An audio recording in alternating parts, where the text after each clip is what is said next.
Welcome to Real Smart, the real estate podcast you've been waiting for. I'm Spencer Kallick, a real estate and land use attorney at Matkins. On this show, I sit down with some of the most dynamic and accomplished voices in real estate to explore trends shaping the industry and uncover what truly sets great leaders apart. Today on Real Smart, we're joined by Katie Horak, principal of Architectural Resources Group, a nationally recognized architecture and planning firm known for its pioneering work in historic preservation, conservation, and adaptive reuse. Katie leads ARG's LA office and has managed some of the region's most iconic historic preservation projects over the past 15 years. From entitlements to construction, she teaches at the USC School of Architecture and serves as the president of DOCOMO US, advocating for thoughtful preservation of modern-era architecture. Katie's love of modern design has guided her travels around the globe, field independent research projects about the intersections between late 20th century art and architecture. Katie, welcome to the show. Thank you. Thanks for having me. You know, this is a real treat for me because we always get to talk. We're on Zoom calls together. It's rare that we actually get to be together in one place, but I feel like we work together all the time. So thanks for joining. Like I said, it's a pleasure. Love working with you. And I feel like when I'm working with you, I'm working with a friend. And that's a real gift. It's very kind of you. So as I was driving into work this morning, I was thinking, gosh, what am I going to talk to Katie about? Because there's so many different things that this could go. The thing that's on my mind is very simple. What is a historic architect? I know what a historian is. I know what an architect is. What does that actually mean? That's a really good question. So my firm, Architectural Resources Group, we are an architecture firm. So just like any architecture firm, we provide full range of design services. We also provide planning and history consulting services, which is usually how we work. We get to hang out together, yeah. And then we provide materials conservation services too, which is typically related to design and construction. So everything that we do, whether it's design, consulting, it always relates to the historic built environment. So I technically am not an architect, I'm not a licensed architect, even though I play one on TV. Even though I masquerade around as one, yeah. Without ever calling myself one, because that's a touchy thing. Exactly. But my firm, we are led by architects, and like I said, everything we do touches the historic built environment in some way. When someone thinks about an architectural historian or historic architect, usually when you're on the phone, it's probably not a positive thing, right? People are like, oh gosh, is this building historic? What do I do with it? But that's not been my experience. And maybe that's because whenever I see a building that's like more than 40 years old, I'm like, you got to call Katie. So talk about, when you get those phone calls of, hey, I'm looking at a property, it might be historic. Usually the person on the other line says it couldn't possibly be historic, or, this thing is junk, or it's falling apart, or there's no way. So talk to me a little about kind of your approach when you get those phone calls. What are you thinking? What are you looking at? And how do you kind of take those incoming bullets, if you will? Yeah, sure. So there are kind of two different types of calls that we get. There are people who love having historic buildings. I love historic buildings, don't get me wrong. And they're not unhappy when they call about the potential of a historic building. They might be owners of a historic building. They're interested in tax incentives. They might want to do a project on their building, and they are looking to us to provide the expertise to guide their project. So, I would say a lot of our clients have those types of questions, but then there's definitely a large volume of calls that we get where someone calls and says, hey, I'm looking to purchase this property and it's been identified as potentially historic. I don't know how that can possibly be. There's no way it's historic. I get that all the time. It's going to fall over. Yeah. Fall over. It looks like nothing. And, can you help us out by saying that it's not a historic resource? So we do get a lot of those types of calls. We always say it doesn't have to look like anything to be a historic resource, and that's why I've learned that the hard way. Yes, I've learned it the hard way. Now I don't mess around. I say, call Katie. She'll tell you if you got a problem or not, and she's very straight about it. So thank you for that. Well, thank you. I mean, I appreciate, one of the things I really appreciate about our working relationship is you call really early. It's better to call first thing if someone's considering purchasing a property and it is over 45 years. I say 40 just to be safe. Or 40, or 40. The city of LA doesn't really have an age requirement, so it could even be 30 years, which I'm sorry, but it's hard to believe. But when we I really appreciate those early calls because it's much better to take a look at it before someone's acquired a property and they can make a decision. There are hundreds of thousands of parcels in the city that don't have historical resources on them, so they can make a decision, do they want to deal with this or not? Whereas we also get the calls where somebody has already submitted their application to the city for their project and the city's like, oh, wait. I would never call you. I would never do that. Which is, like I said, what I appreciate. So we answer those calls too, and sometimes that sends someone back to the drawing board. They might have been anticipating that they would demolish the building, and now they have to rethink it unless they want to do an EIR, which of course nobody wants to do. So we get calls at every stage of the process. We hate giving bad news. Unfortunately, we do have to give news that people don't like, but I also call being a professional. But I also think that there are a lot of creative solutions when there are historical resources involved. That's the part that I personally love about the job so much, is working with clients and design teams, owner teams, legal teams to work together to come up with those creative solutions so that it's not a nightmare for everybody. You have a unique approach to things, I think, because let's be honest, I've had the pleasure, displeasure, whatever you want to call it, of working with lots of different historic architects in the community. And one of the things that I found that's unique about you is I would not call you have a kind of what I'll call a middle of the road approach, right? Not everything that you see is historic, and not everything you see is not historic. And so my experience has been, when I call you, I can get a real answer that not only our clients can actually trust, but also the cities, when we go and interact with them and talk about what we're planning to do, can trust as well. How did you come to that approach? And is that a good thing or a bad thing, you think? Well, I think it's a good thing. I agree. This is as my approach, I would say our approach as a firm. I think, Architectural Resources Group has been around for 45 years. I've been working with the company for 17 years, which is kind of hard to believe. And during that time, I've been in Los Angeles doing this work for that whole time, and have developed really great relationships with our city partners, with the constituents, LA Conservancy, and others. I think that there's a level of trust in our findings that we are really being as objective as possible. And that's something I know that people will often, there's a misconception that historic preservation is a subjective exercise, that one consultant might say, yes, this is an important thing. The other consultant might say, no, it's not. And there's this huge gap between those two findings. There are guidelines and bulletins and briefs, and there's a lot of guidance as to how to make the evaluations that we make. And so really our findings should not ever be all that different. Of course, there's professional judgment, and there's definitely consultant shopping that goes on. Of course, when you get the right. But one of the reasons I've always enjoyed working with you is I don't feel like I have to shop. You'll give me a straight answer. Again, I unfortunately, for better or worse, know way too many of these answers. But I'm curious, for those who are listening, what do you turn to? What are these standards? What is kind of your guiding principles? Where are you looking for this information? How can you figure out, did Desi Arnaz live here at some point? Like, what is the foundational materials that you were consulting when you were looking at a potential historic property? We do a ton of research, and that's a little bit of a dying art. That's something that I was really cut from the cloth, that you sit in an archive for days in a row and you uncover every possible. You're not just going on ChatGPT is what you're telling me? Exactly. So that, and it's a little bit harder now to train our younger historians to do the deep dive. That's really important, to find the primary source information. When did Desi Arnaz live there? Did he actually live there? Or is it just ChatGPT? Did he just have lunch there one point? Was he born there? And who cares?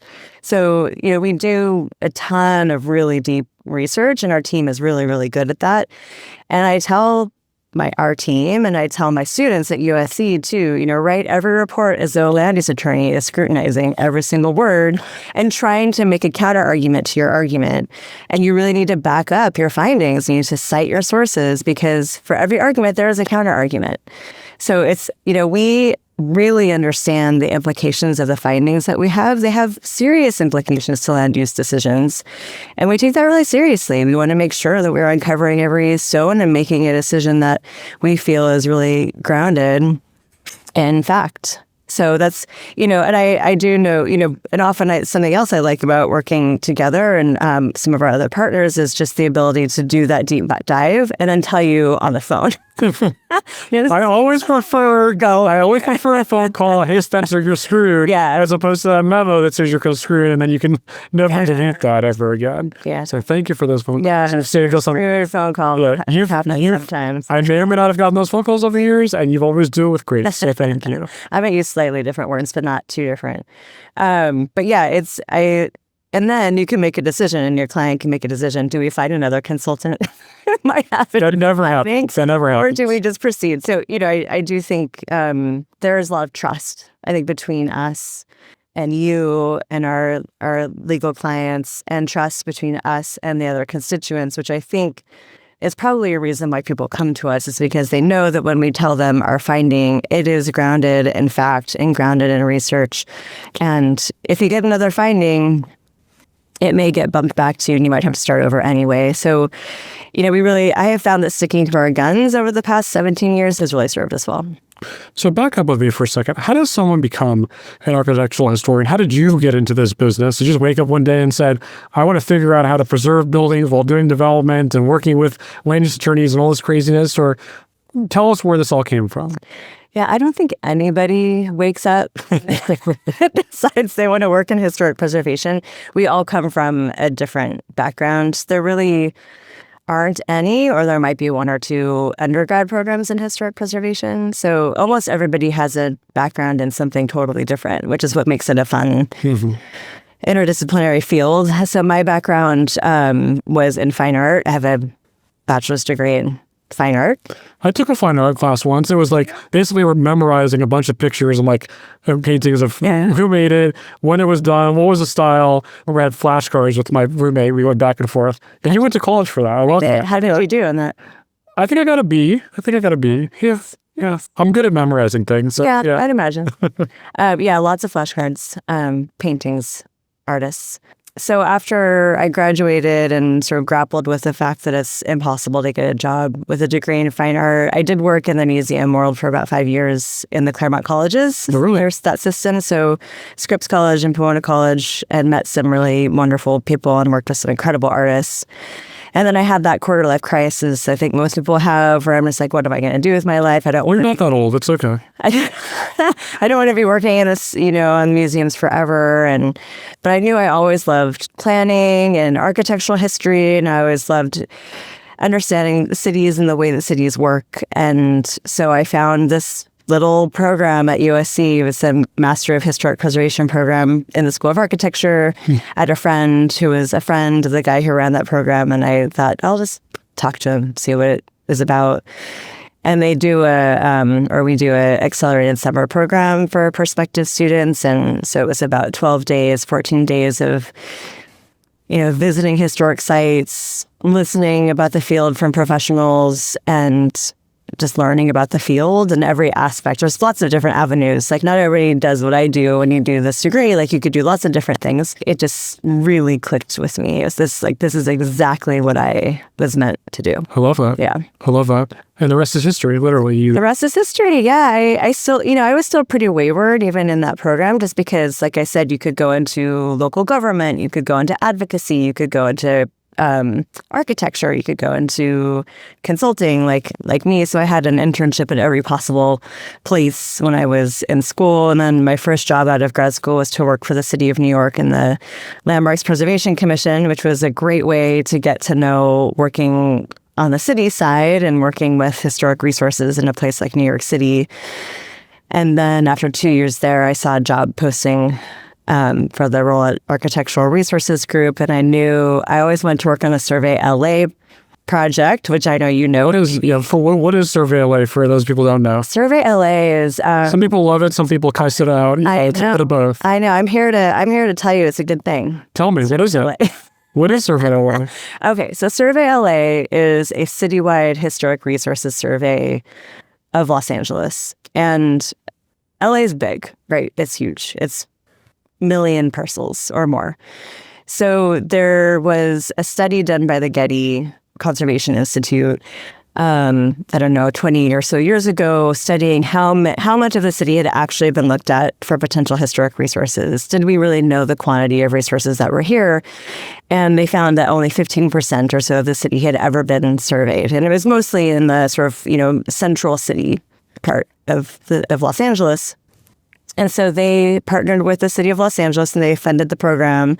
And over the course of about 10 years, the city worked with consultant teams to drive every single street in the city and identify potential historic resources. So when I took the job at ARG, I knew that the firm was going to start working on the pilot project. So the very first survey, which was going to be in Boyle Heights.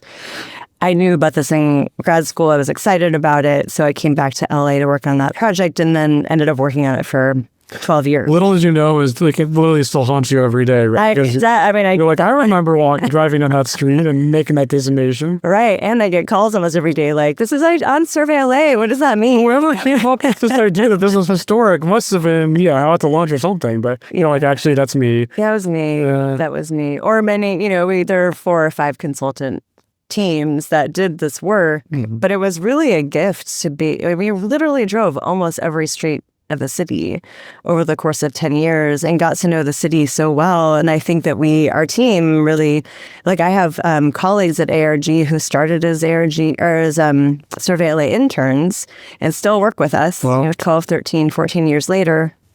So I think that it's given us this understanding of the city and its built environment from Chatsworth to San Pedro that I don't know that anybody else really has, and I can tell you where to have lunch in almost any. I love that. I love that. But the thing that I think is great about SurveyLA, so SurveyLA it is this repository of potential historic resources that were identified by these consultants. So that is a trigger for additional review. So if someone wants to buy a property, there might be a SurveyLA finding that says, look, this property was identified by this consultant team for such and such a reason. And those are often the calls that we get, like, why on earth was this picked up? This looks like a piece of crap.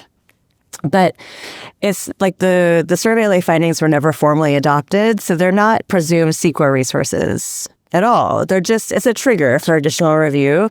And I think CEQA mandates this review anyway, right? If it's a discretionary project. So at least it gives you the information. A little bit of a head start. A little bit of a head start. And then you might hire a consultant like us. We might say, sure, it was identified in SurveyLA, but we don't think it's actually eligible based on additional. So that begs the question, what does it mean when a property or building is historic? What is that? When someone says that, what does that actually mean?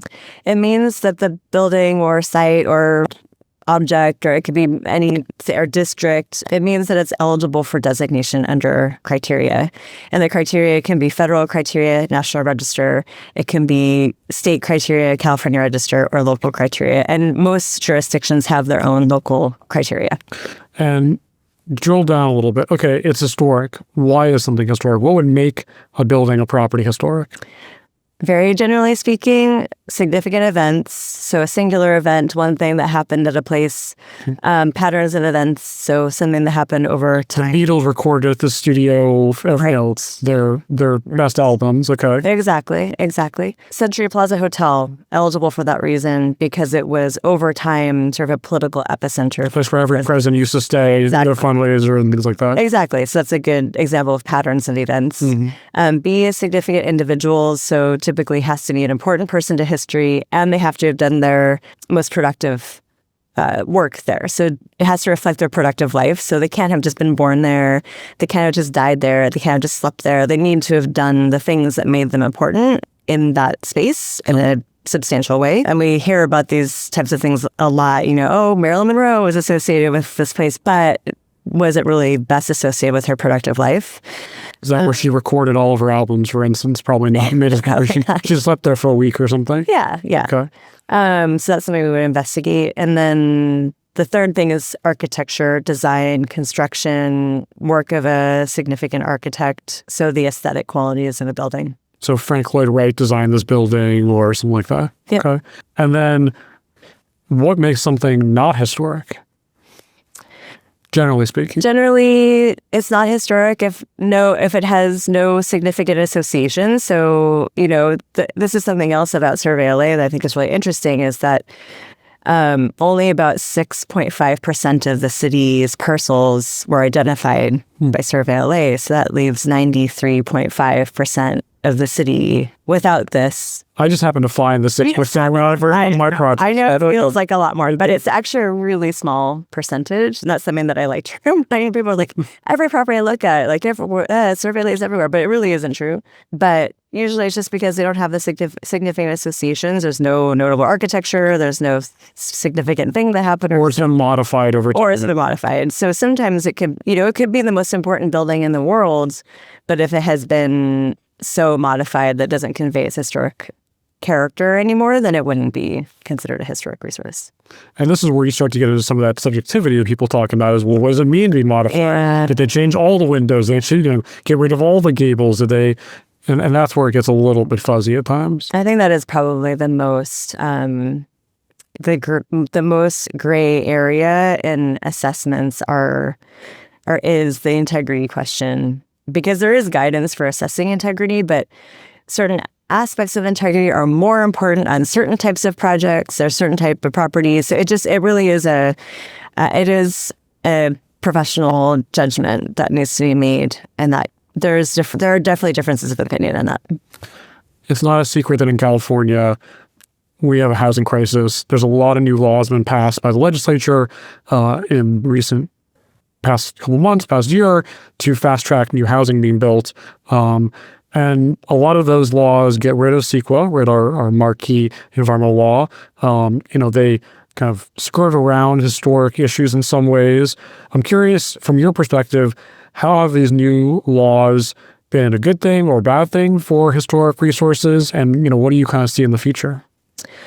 I think generally speaking, the consensus is they're not really a good thing for historic resources, because the CEQA review is there to evaluate whether or not a project will have an impact on these heritage places. So without that study, and doesn't mean just because there is a historic resource that you can't do your project. It just has to be studied. It does add significant time and costs. Yeah. So I think there's certainly acknowledge that there is a housing crisis, and I think that it's absolutely the right thing to be fast-tracking housing projects. But in terms of historic resources, I think there is definitely a concern that the sort of blunt approach of just fast-tracking housing projects without thoughtfulness about what they might be replacing is a concern. It's definitely a concern. So how do you balance those concerns, Ray? You're both an you're a practitioner. You're also an Angelino. How do you think about those two? Conflict potentially? I think I have internal conflict about it too, because I live in a historic neighborhood. It doesn't have any protections. It's not designated. It should be. I talk to an architectural historian. I know, I should. There's plenty of people who want to do it, just the funding, right? Sure. Yeah. So there's a lot of multifamily housing in my neighborhood, and it's rent controlled, mostly low and middle income housing. And it's near transit. So I have no doubt that now a lot of those existing rents are going to be lost to new market rate development with a certain percentage of low income, but it's going to displace a lot of people. So I just think that there's a thoughtfulness that needs to happen. I don't have the answer for how that can be, but I think it's a really, really complicated question. And like I said, there are plenty of places in the city where you could build new housing without any impact to the historic character of our neighborhoods, which are really what define this place. LA is a city of single-family neighborhoods, single and low-scale multifamily neighborhoods, and it's why people love living in certain communities. So if you degrade those communities with a sort of one-size-fits-all approach to housing, it's a problem. So I just think that there's some smart planning that could be happening. Maybe I'll just leave it at that. But I absolutely, we did a study for the city of Los Angeles called the Historical Housing and Land Use Study that looked at the history of housing in the city and zoning, and how that really how it shaped the city and the sort of inherent discriminatory practices in housing and zoning. And it really opened our eyes, even just to how preservation has been used in the past to stop housing. And it's, as, planners and historic preservation professionals, we don't want to stop anything. We just want it to happen in a smart way. So someone comes to you and says, hey, I want to build this project here. The property is potentially historic. How do you navigate that? Which I realize is a very broad answer or broad question, but I'm curious, what are you looking for? How are you trying to solve for these issues? What can stay? What can't stay? I realize it's property specific, but what are some of your basic tenets that you're looking at to try to make this happen? Yeah, I think that these are some of our favorite types of projects where there is a lot of times we are working with you or others and there is no historic building, right? So we're writing for it. You mentioned the Century Plaza Hotel right behind us here. I know you worked on that. How'd you figure that one out? Yeah, that was a really collaborative process with the design team and the owner. And those are my favorite types of projects because we get to work creatively with the design team. And it's a very iterative process where we, work with them through concept design. And, they might say, we want to, and this is not what happened here, but we want to add 5 stories on the roof of Century Plaza. Can we do that? No, but how about if you put towers in the back? There's a certain, there are negotiations that happen in those conversations where we know constructive conversations that we, just because of our experience in the field and our experience working with the city and also with constituents, we have a pretty good sense of what is going to fly, what's going to get through. So we see ourselves as sort of helping develop a project that can just sail through the approvals process because we've already had our eyes on it from the beginning. So we really enjoy those. We love working. We're very collaborative. We love working with other design teams. Sometimes we're the architect. Sometimes somebody else is the architect. We love both approach. And we like having the hard conversations, and I think it's a lot of time, most clients, they really value our input on that. And I think it ends up being, I think you often will get to that win-win situation where everybody's happy and the project sails through and, that's it. But it is a balance of really understanding what about a building conveys its character and where there's flexibility for change because every building has to change. We absolutely do not feel like a building should just be like frozen in ember and never change. The standards that we use to evaluate work, they allow for change of use, they allow for alterations. It just needs to be done in a sensitive way. I think I may have butchered the name when I introduced you, but you are the president of Docomomo. Say that 10 times fast. What is Docomomo, and tell me what it means to be president of Docomomo. Sure. So Docomomo is actually an acronym of sorts. So Documentation and Conservation of the Modern Movement.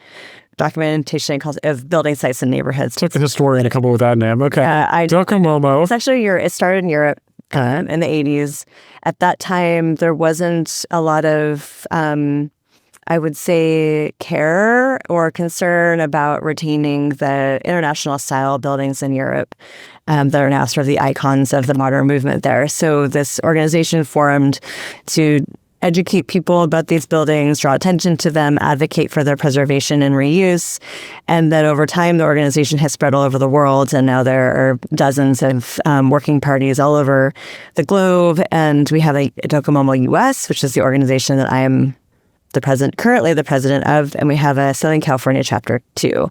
So it's education. Our mission is education and advocacy and documentation, and with a focus on 20th century modern heritage up to like the 90s. Wow. Yeah. Very cool. So it basically means you can walk into any historic building that you want and they part the Red Seas and you get to go hang out? Exactly what that means. Okay. Yeah, all right. Exactly what that means. Yeah, but we're planning a big conference. The Docomomo International Conference happens biannually, so every other year somewhere all over around somewhere historic, somewhere in the world. Last December we were in Santiago, Chile, which was really fun.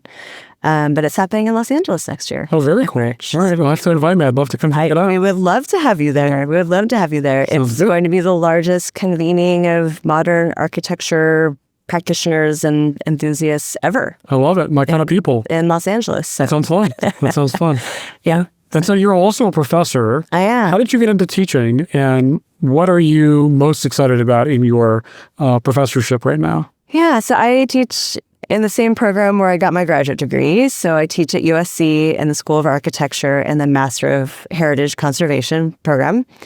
And I teach a fundamental class that's required of all of our graduate students called Introduction to Historic Site Documentation. And it basically teaches students how to look at a building, how to write about a building, how to photograph it, how to do research about it, how to not just use ChatGPT to figure something out, but to actually dig into the primary source research. So it really is the fundamentals of everything that we do working with you. I'm endeavoring to teach the students in my class. So I think it's just a 2-unit class. I only teach one class. I'm adjunct, so I'm only there one semester a year. But I've been doing it this is my 14th year. Wow. And it's a great class. I always have it's a great group of students. A lot of them are dual degree students in other programs like planning, architecture, building science. They bring a lot of interesting perspectives. And my goal really is that they learn how to do what we do in the field. Very cool. If you can, talk to us about any projects you're working on right now or past projects that you're really excited about that you've been working on recently and kind of how your particular expertise has kind of made that project what it is today. Yeah, we have a couple that are just, these are architecture projects that all 3 of our practice groups, so planning, history, conservation, and architecture worked on. We really love those kinds of projects. We all get to work together in the office. 2 of them are wrapping up right now, wrapping up construction, which is always exciting. We're wrapping up a project at the Norton Simon Museum in Pasadena. Cool. Sort of a new visitor approach, a visitor experience. When you drive up to Norton Simon, if you know it, has always been a little confusing when you're driving down Colorado Boulevard. Where do you pull into the driveway? There's not really great signage. So we, working with SWA landscape architects, we designed this new sort of landscaped approach. And then the building is entirely clad with heath tile, designed by Edith Heath. Wow. It's the largest concentration of heath tile anywhere. I got the plates. I don't know if that works. Yeah, imagine an entire building covered with... I can only imagine what that costs. Yeah, not a little bit. So the original glaze on that tile was a lead-based glaze, and there were some areas of breakage. So we did a tile survey and then worked directly with Heath in their factory to come up with a new tile that matches the old without lead on the glaze. So really fun technical project. The grand opening is happening in next week. Wow, fantastic. Yeah, really exciting. To check it out. Another one we're excited about is the reopening of the Palm Springs Plaza Theater.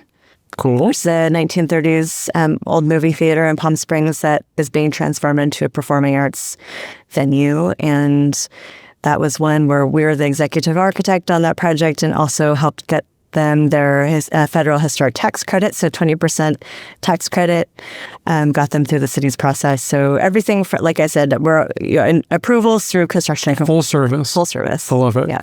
So you also run a business. I mean, you run this LA office of ARG, and I do. I'm curious a little bit about your leadership style. What's your approach to leadership?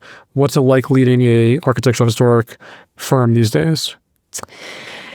It's such a funny question, right? Because no one teaches you how to be a leader. You don't teach you that in law school either. In law school or in architecture school, when it sits you down, it's how you're a leader of a team. So it's something that you really learn over time based on your experiences with bosses that you had or just with the experience of working with your team. So I would say that I'm just so lucky to work with a team that I have at ARG in our LA office. We're about 18 people. When I started 17 years ago, we were about four or five in the office. It's really grown a lot. Yeah. Was I doing something right? Yeah, doing something right. And it's just the most talented, smart, funny group of people. And they're incredibly easy to lead because they're just so great and supportive of one another. And I think that preservation architecture draws a particular type of architect or historian. We do a lot of mission-driven work. It's work that you really feel passionately about. So I think our group is just particularly great. So they make it easy. I'm very busy too. So I would say that I don't have the bandwidth to micromanage very much. You have adults you hire and you trust them to work adults and you give them agency and trust them to do their work, and they do. And I find that is, I was given that same privilege when I started working at ARG. My supervisor at that time was like, just do what you're doing. You're doing a good job. I don't need to you looking over your shoulder? So I really appreciated that at the time, and I like to afford the same to my staff. I'm not someone who's worried about the nitty gritty. Of course, we are producing a very high quality product. Don't get me wrong. Question. I think that we're very. I have a very flexible style that I think people appreciate. Love that. Great team. So you've got a lot of adults, but I'm sure you also have young folks who are working in your office. I know I've talked to a couple of them. What do you tell young folks who are looking to potentially get into this industry? I'm guessing with things, it's not as sexy anymore, potentially be a historic architect. You can't just use ChatGPT. You actually got to get into text like you talked about. What do you tell folks who are interested potentially in a career in historic architect? There's people come to historic architecture for lots of different reasons. People like me who are just passionate about historic buildings and the history of place, and a belief that historic places bring value to our current life and into future life. There are people who there's a really strong sustainability argument in historic preservation too. If you're not tearing a building down, you're retaining all of that embodied carbon, you're not throwing all these materials into a landfill. So we have a lot of folks who are really passionate about sustainability too. So, we talk to a lot of prospective employees who are really interested in those aspects of our practice. And I think one thing that you and I have talked about is that there will always be more historic buildings, right? Buildings every day the building gets older. Yeah, 50 years old right now. It's 1975. Wild. 1975. Wild. 40 years is 1985. So, yeah, buildings are always getting older. So I think there's a bit of job security. Even with changes in policy, there's still job security. And I think that people really, a lot of people really, I think, appreciate, heritage places. So I got to ask, what are some of your favorite historic places in Los Angeles? Oh, man. If you had your druthers, you had a free day, a weekend, where would you send folks to go check out? That's a really good question. I should have my absolutely. I just throw out there. One of my very, very favorite, I have a few, but the Eames House. Everybody who comes to Los Angeles has to go to the Eames House. It is on the list. Okay. One of the most special houses. It was designed by Charles and Ray Eames, who are probably best known for their furniture designing chairs, working with the Herman Miller Company. They lived and worked in Los Angeles. They had their Herman Miller showroom, which they designed in West Hollywood, but they also had their studio in Venice and then their home and studio in the Pacific Palisades on Chautauqua. So it is one of the, I would say, most important modern, it was part of the Case Study House program and one of the most important modern houses anywhere in the world. And they weren't really architects. They didn't design a lot of buildings. They were really industrial designers, furniture designers in every other possible way. So it's really fun to see the house they designed for themselves for living and working in. It's really extraordinary because also it contains their entire collection still. So it's as though, they locked up the doors and left with all of the contents inside. And the Eames family has done just an incredible job interpreting that place. And when you go, you'll get a tour from a grandchild who will talk about going there, what it was like to have tea with Grandma Ray. That's awesome. So it's a really, really special place. Okay, Eames House is on the list. House, what Union else? Station. Love Union Station. Love Union Station. I went a couple weeks ago. They had the train fair. I took my kids. Yeah, that was very cool. Yeah, what a gorgeous building. Yeah, that place. I've been in that building maybe thousands of hundreds of times, and every time I walk in, I'm just I feel my heart rate change a little bit. That entrance hall, it's so beautiful. You don't build that anymore. It's so no, especially not a city. Yes. It was privately owned at the time, and it's now owned by the county, and they're doing a great job as a steward. It's a really just stunning monument to our city and to transportation, and it really takes you back to a certain time in the late 30s. So we have been really lucky to work there for 15 years as their on-call historic architect. So a lot of when the ownership changed, was a lot of cleaning that needed to be done. People used to smoke in that building, so the ceilings were covered in soot and nicotine. And so we've done a lot of repair, maintenance, infrastructure projects there. I've been really lucky to work there for a long time. So it's still, even though I've been there so many times, it remains one of my favorite places. Love to go there for a drink with friends. Tracks. Oh, good. Tracks. Give me the last place, but the place that maybe most people don't know about. I do have a third place, but it does not fit that. Okay, go ahead. Fine. Hold on, game. Musso and Frank's. Musso and Frank's. Gotta go to Musso. Get a martini. Get a martini. Yep. Nothing better than sitting in that dining room with a martini. Old Hollywood. It's the best. Okay. All right. I like that. Well, look, Katie, this has been phenomenal. I really, really appreciate both your friendship but also your willingness to come on the show. Thank you so much for all that you do and for sharing with us, and really appreciate it. Thank you. Pleasure to be here.